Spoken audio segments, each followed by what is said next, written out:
Baik, Assalamualaikum warahmatullahi wabarakatuh. Selamat pagi semuanya. Semoga kita semua dalam keadaan sehat ya di tengah-tengah pandemi sekarang ini. Baik, di pertemuan sebelumnya kita telah mempelajari tentang delta H, yaitu jenis-jenisnya, kemudian penentuan delta H berdasarkan perubahan entalpi pembentukan standar atau delta F. Nah, apa sih yang akan kita pelajari hari ini? Sebelumnya di sini ada sedikit ada motivasi ya. Jadi keep spirit to be the best, yaitu tetap semangat untuk jadi yang terbaik. Kemudian, oke, belajar apa sih kita hari ini? Kita di sini akan belajar termokimia yang ketiga, masih tentang perubahan entalpi, yaitu penentuan perubahan entalpi berdasarkan apa saja sih? Yang pertama berdasarkan kalorimetri, yang kedua berdasarkan hukum Hess, dan yang ketiga berdasarkan energi ikatan. Nah, kemudian apa saja sih yang akan kita capai atau kalian capai pada pembelajaran hari ini? Yang pertama, kalian mampu menjelaskan kalor reaksi dengan prinsip kalorimeter sederhana. Yang kedua, kalian dapat menentukan perubahan entalpi berdasarkan data kalorimetri. Yang ketiga, kalian mampu menentukan perubahan entalpi reaksi berdasarkan hukum Hess. Dan yang ketiga, keempat, kalian dapat menerapkan data energi ikatan untuk menghitung perubahan entalpi reaksi. Nah, pertama kita akan belajar perubahan entalpi berdasarkan kalorimetri. Nah, di sini coba kalian lihat gambar apa sih ini? Nah, di sini ada gambar termos ya. Lalu, apa hubungannya dengan kalorimetri? Nah, di sini kita belajar kalorimetri dulu. Di sini kalorimetri adalah prinsip penentuan perubahan entalpi atau delta H dengan sebuah alat yang bernama kalorimeter. Nah, di sini kita mengenal dua kalorimeter, yaitu yang pertama ada kalorimeter bom, dan yang kedua ada kalorimeter sederhana. Nah, untuk kalorimeter bom itu cirinya apa? Yaitu volumenya tetap atau V konstan dan sistem terisolasi. Kemudian kalorimeter sederhana, dia cirinya tekanannya tetap atau V konstan dan sistemnya terisolasi. Nah, di sini karena termos merupakan sistem terisolasi dan kalorimeter juga terisolasi, nah di sini prinsipnya hampir mirip ya. Jadi nggak ada kalor yang keluar seperti itu, jadi ada panas yang keluar, energi yang keluar. Nah, seperti itu. Nah, di sini juga penting kalian ketika belajar dengan kalorimetri, kalian juga harus mengetahui di sini ada kalor jenis atau C kecil lambangnya, yaitu jumlah kalor untuk meningkatkan suhu 1 gram Z sebesar 1 derajat Celcius. Untuk satuannya apa? Satuannya yaitu Joule per gram derajat Celcius. Nah, yang kedua juga ada kapasitas kalor atau lambangnya C besar, yaitu jumlah kalor untuk meningkatkan sejumlah zat sebesar 1 derajat Celcius. Untuk satuannya apa? Satuannya yaitu Joule per derajat Celcius. Nah, di sini berbeda ya antara kalor jenis dan kapasitas kalor. Kalau kalor jenis, dia sifatnya intern, yaitu dia tidak bergantung jumlah zat, namun dia bergantung pada jenis zat. Sementara kapasitas kalor, dia bersifat ekstern, dia bergantung pada jumlah zatnya. Jadi berbeda ya, di sini ada kata jumlah zat. Nah, seperti itu.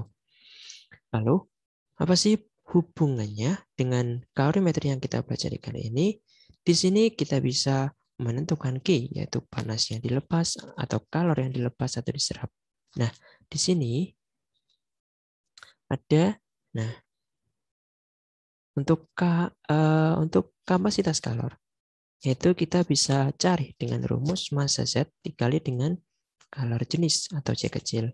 Lalu, Q atau panas yang dilepas atau diserap, yaitu dia bisa dicari dengan massa zat dikalikan dengan kalor jenis dikalikan dengan perubahan suhu atau delta T.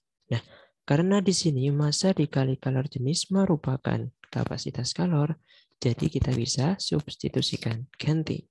Jadi Q-nya adalah kapasitas kalor dikalikan dengan perubahan suhu atau delta T. Itu ya. Oke. Dan next.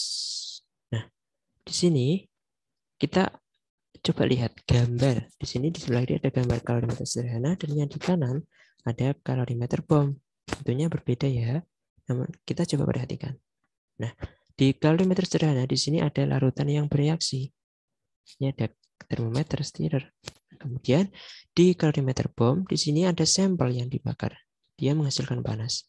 Larutan di kalorimeter sederhana juga menghasilkan panas. Nah, di sini memang untuk kalorimeter sederhana merupakan larutan yang direaksikan, sementara di kalorimeter bom merupakan sampel yang dibakar. Kemudian di sini ada air, dan yang di dalamnya, karena dibakar, dia memerlukan O2. Nah, seperti itu. Jadi dia menghasilkan panas, dan di sini O2-nya minimal menurut literatur yaitu 30 atm tekanannya, karena gas. Nah, kemudian di sini ada perbedaannya. Nah, untuk kalorimeter sederhana, di sini wadahnya ini terbuat dari styrofoam. Jadi kalorimeternya dia tidak menyerap panas, isolator. Sementara di kalorimeter bom, dia kalorimeternya masih terbuat atau wadahnya masih terbuat dari bejana. Jadi dia masih bersifat konduktor dan dia masih menyerap panas. Nah, seperti itu. Kemudian, nah di sini mana sistem mana lingkungan? Untuk sistem di sini di kalorimeter sederhana adalah larutan yang bereaksi. Sementara di kalorimeter bom yang merupakan sistem adalah sampel yang dibakar. Kemudian mana sih lingkungannya? Di kalorimeter sederhana, lingkungannya juga larutan yang bereaksi karena larutan di sini awalnya adalah dia dingin karena dia bereaksi menjadi panas. Dia juga merupakan lingkungan. Sementara di kalorimeter bom yang merupakan lingkungan adalah air. Dia menyerap panas, menjadi panas, awalnya dingin.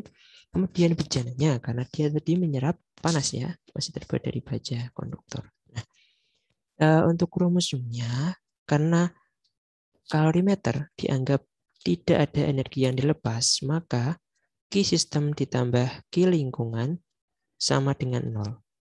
Nah, dari sini kita bisa tentukan untuk kalorimeter sederhana, Q sistem, karena di 0 kita pindah ruas Q lingkungannya menjadi negatif. Nah, Q sistemnya sama dengan Q lingkungan, sama. Nah, di sini Q sistemnya untuk Q lingkungannya apa sih di kalorimeter sederhana? Yaitu larutan yang bereaksi. Kita tulis Q larutan. Lalu, nah, Q-nya, nah, untuk mencarinya yaitu dengan menggunakan rumus tadi di awal, yaitu massa dikali kalori jenis dikali perubahan suhu. Negatif ya.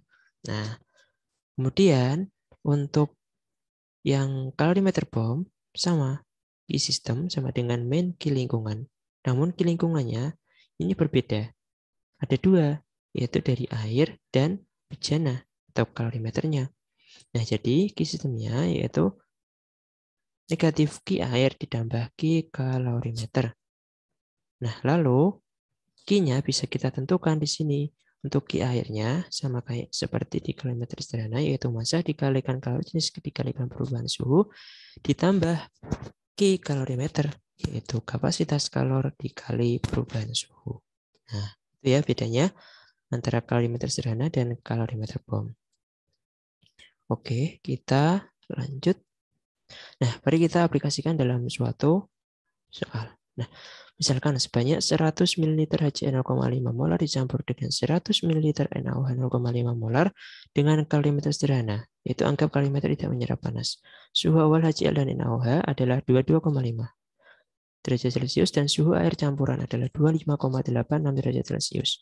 Lalu hitunglah perubahan panas untuk reaksi netralisasi atau delta Hn. Reaksinya di sini adalah ada HCl ditambah NaOH menjadi NaCl ditambah H2O. Dan dianggap kalor jenis larutan sama dengan kalor jenis air, yaitu 4,184 Joule per gram derajat Celcius, dan rho larutan dianggap 1 gram per mililiter.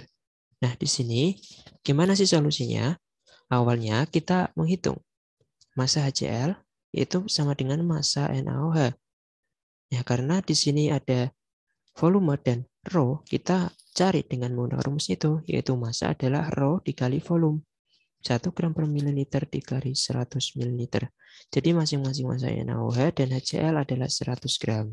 Nah, lalu kita cari kalor jenisnya. Kalor jenis larutan dianggap sama dengan kalor jenis air, yaitu 4,184 Joule per gram derajat Celcius. Nah, kemudian di sini kita juga bisa menentukan perubahan suhunya, yaitu suhu air dikurangi suhu awal, dapatkan 3,36 derajat Celcius. Nah, dari sini kita bisa tentukan Q-nya.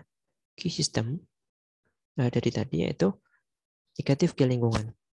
Q lingkungan kita bisa anggap Q larutan karena ini kalorimeter sederhana. Nah, kemudian kita bisa turunkan rumusnya negatif M massa total dikali kalor jenis dikali perubahan suhu. Nah, untuk masanya merupakan massa total dari NaOH dan HCl yaitu 100 ditambah 100 gram. Untuk kalor jenisnya dikalikan 4,184 Joule per gram derajat Celcius dikali perubahan suhu yang sudah kita cari tadi sebesar 3,36 derajat Celcius. Nah, lalu di sini dihasilkan Q-nya negatif 2,81 kilojoule. Karena perubahan entalpi literisasi tadi adalah dicari dengan Q per N. Karena di sini ada dua larutan yang bereaksi, maka juga ada mol yang bereaksi. Kita cari molnya. Di sini mol HCl sama dengan mol NaOH, yaitu molaritas dikali volume. Dia dapatkan 0,05 mol. Karena di sini ada dua senyawa yang bereaksi, kita tuliskan dengan stoikiometri. Nah, di 10 ya. Jadi HCl ditambah NaOH menjadi HCl Na2O. Mula-mulanya sama 0,5. Kemudian bereaksi 0,5 juga sama sisanya seperti ini. Nah, di sini digunakan N-nya adalah mol yang bereaksi yaitu 0,05. Jadi di sini kita bisa cari delta H-nya. Ya, delta H-nya adalah Q dibagi dengan N, yaitu negatif 2,81 Q-nya tadi yang sudah kita cari dibagi dengan 0,05 mol. Diambil salah satu ya, menjadikan delta netralisasi delta Hn yaitu negatif 56,2 kilojoule per mol. Nah, seperti itu ya. Oke, kita coba next. Nah, yang kedua kita belajar perubahan entalpi berdasarkan hukum Hess. Nah, kita coba tahu dulu apa itu hukum Hess. Hukum Hess di sini yaitu menerangkan bahwa perubahan entalpi bergantung pada keadaan awal dan akhir, bukan langkah reaksinya. Misalkan di sini, jika kalian ke rumah menuju ke sekolah, naik motor, dan bensinnya habis, maka kalian harus menuju pom bensin dulu, baru ke sekolah. Misalkan, rumah ke sekolah A, rumah ke pom bensin titik B, dan rumah pom bensin ke sekolah titik C. Nah, untuk rumah ke sekolah jaraknya 7 kilo, untuk rumah ke pom bensin 3 kilo, dan pom bensin ke sekolah 4 kilo. Jadi, di sini bisa kita simpulkan bahwa jarak dari rumah ke sekolah sama dengan jarak dari rumah ke pom bensin ditambah dengan pom bensin ke sekolah. Jadi titik A sama dengan B ditambah C, yaitu 7 km sama dengan 3 km ditambah 4 km. Nah, ini sama ya, hal itu yang menandakan bahwa bergantung pada keadaan awal akhir, bukan jalannya karena jalannya juga sama. Nah, kemudian misalkan di sini ada senyawa 1 menjadi senyawa 3, namun dia juga bisa menjadi senyawa 2 juga. Nah, di sini misalkan ada titik A, B, dan C. Nah, titik A adalah delta H1, titik B adalah delta H2, titik C adalah delta H3. Dari sini kita bisa tuliskan bahwa titik A sama dengan B ditambah C. Nah, untuk delta H1 adalah delta H2 ditambah delta H3. Untuk delta H2 ini gimana? Tinggal dipindah ruas, yaitu delta H1 dikurangi delta H3. Untuk delta H3-nya bagaimana? Dipindah ruas juga, yaitu delta H1 dikurangi delta H2. Nah, seperti itu ya cara mencarinya. Oke, kita coba aplikasikan dalam suatu reaksi. Misalkan di sini ada 2C ditambah O2 menjadi 2CO2. Namun dia harus menjadi 2CO plus O2 dulu, baru menjadi 2CO. Dia juga bisa melewati ini. Nah, dari sini delta H1-nya belum diketahui. Di sini juga ada delta H2 negatif 200, delta H3 negatif 520 kJ. Nah, dari sini kita bisa hitung delta H1-nya, yaitu delta H2 ditambah delta H3. Diperhatikan panahnya ya.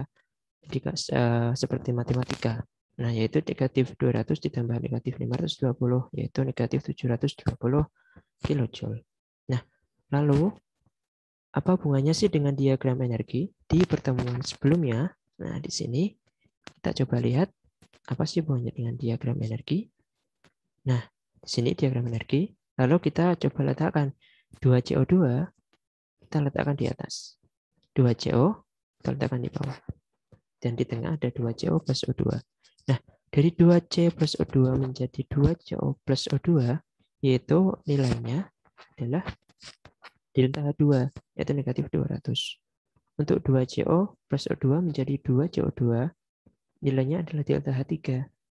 Nah, negatif 520. Nah, ini kenapa panahnya ke bawah? Karena di sini delta-nya negatif, dia eksoterm, jadi panahnya ke bawah ya. Ingat di materi sebelumnya.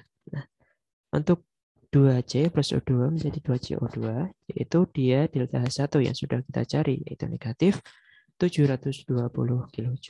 Nah, seperti itu ya penerapannya. Oke, kita coba next. Nah, yang ketiga, kita belajar perubahan entalpi berdasarkan energi ikatan. Nah, energi ikatan itu apa sih? Energi ikatan adalah energi yang diperlukan untuk memutus satu mol ikatan. Sama saja dengan energi yang dilepaskan untuk membentuk satu mol ikatan. Jadi energi untuk memutus sama dengan energi membentuk satu mol ikatan. Itu. Lalu di sini rumus umumnya adalah dari penentuan delta H, yaitu energi pemutusan dikurangi energi pembentukan. Bagaimana sih itu? Misalkan ini ada reaksi A plus B menjadi C plus D. Nah, perubahan entalpi dihitung. Energi pemutusan A ditambah energi pemutusan B dikurangi energi pembentukan C ditambah energi pembentukan D. Atau kita bisa singkat untuk mengingat-ingat ya. Bagaimana menghitungnya? Yaitu ruas kiri, energi di ruas kiri dikurangi energi di ruas kanan. Nah, seperti itu. Oke, di sini misalkan di sini ada H2 ditambah setengah O2 menjadi H2O. Di H2 ini ada pemutusan ikatan H. Di O2 ada pemutusan ikatan OO. Nah, dari sini antara H dan O, karena dia diputus, dia bersatu. Untuk apa? Yaitu untuk membentuk ikatan HO. Di mana sih itu? Di sini. Di sini ada HO, di sini juga ada. Nah, seperti itu ya prinsipnya. Oke, di sini. Nah, di sini ada beberapa data energi ikatan. Ada HH, FF, CL, CL, BRBR, HCl, HBr, CC, O2, N2. Nah, di sini. Nah, di sini kita lihat antara energi ikatan rangkap 3 dengan rangkap 1 lebih besar rangkap 3. Kenapa? Karena rangkap 3 itu juga termasuk ikatan yang paling kuat. Jadi sulit diputuskan, makanya dia perlu energi lebih besar daripada energi ikatan tunggal. Dia lebih mudah diputus, jadi energinya kecil. Seperti itu. Oke, kita coba aplikasikan dalam suatu reaksi. Misalkan di sini ada etena C24 ditambah dengan H2 menjadi C2H6. Nah, di sini kita jangan lupa untuk menentukan perubahan entalpinya dengan energi ikatan. Kita tuliskan rumus strukturnya. C2H4 di sini seperti ini. Nah, di sini juga ada data energi ikatan seperti ini yang tertera. Nah, kemudian di C2H4 itu dia ada 4 ikatan CH. 1, 2, 3, 4. Dan 1 ikatan C rangkap 2. CC rangkap 2 ini. Nah, di H2 ada 1 ikatan HH. Kemudian di C2H6 dia ada 6 ikatan CH. 1, 2, 3, 4, 5, 6. Dan 1 ikatan C tunggal. C2 tunggal. CC. Nah, dari sini kita bisa tentukan perubahan entalpi dengan rumus tadi, energi di ruas kiri dikurangi energi di ruas kanan. Di ruas kiri ada apa aja? Di ruas kiri ada nih 4 kali energi CH ditambah 1 kali energi CC ditambah 1 kali H2, H tunggal. Kemudian di ruas kanan ada apa aja? Dikurangi. Di ruas kanan ada 6 kali CH ditambah 1 kali CC tunggal. Nah, di sini tinggal kita masukkan angka-angka di sini 4 kali ini dan dihasilkan negatif 120 kilojoule per mol. Nah, seperti itu ya penerapannya. Oke. Nah, kemudian di sini jangan lupa ya ikutkan koefisien senyawanya juga ya. Nah, di sini kan beruntung ini koefisiennya 1 semua. Nah, misalkan ini 2, kalian jangan lupa ikutkan. 2 ini angka juga dihitung sebagai faktor pengalih juga ya. Nah, ini 2, 3, 2. Maka ini diikutkan semua koefisiennya karena berpengaruh pada nilai perubahan entalpinya. Nah, seperti itu. Oke. Nah, oke, terima kasih. Semoga penjelasan Bapak kali ini bisa bermanfaat bagi kalian semua. Nah, kemudian untuk mengasah kemampuan kalian, kalian coba kerjakan LKS secara berkelompok dan kuis secara individu yang ada di Google Classroom. Oke, terima kasih. Sekian penjelasan dari Bapak. Terima kasih atas perhatiannya. Semoga bermanfaat. Tetap jaga kesehatan ya.